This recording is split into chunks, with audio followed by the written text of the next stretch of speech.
అలాగే జల కాలుష్యం, వాయు కాలుష్యంతో పాటు జల కాలుష్యం, భూ కాలుష్యం ఇవన్నీ కూడా పరిగణలోకి తీసుకుని పనిచేస్తున్నాం అధ్యక్ష. ఈరోజు క్వశ్చన్ అవర్ కాబట్టి అన్ని అంశాలకి నేను సమాధానం కొంచెం క్షుణ్ణంగా మేము ఒక అవగాహన చేసుకొని ఇంకొంచెం దీని మీద ఒక కార్యాచరణ రూపొందించి సదరు గౌరవ సభ్యులకి మీ దృష్టిలో పెడతానండి.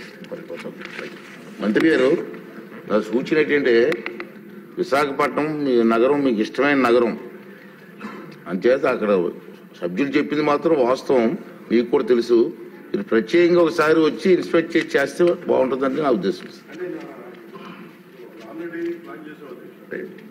కాబట్టి మనకి ఏముందంటే ఒకసారి అన్ని సంపూర్ణంగా అవగాహన చేసుకొని ఒకసారి, ఎందుకంటే భౌతిక ఒకసారి వెళ్ళి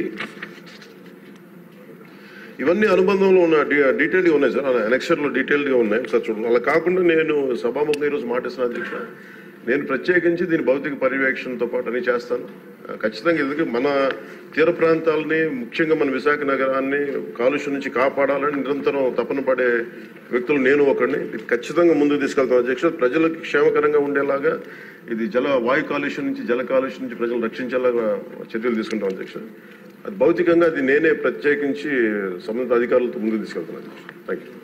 ఈ వీడియో కానీ మీకు నచ్చినట్లయితే లైక్, కామెంట్, షేర్ చేయండి. మరిన్ని అప్డేట్స్ కోసం సబ్స్క్రైబ్ చేయండి.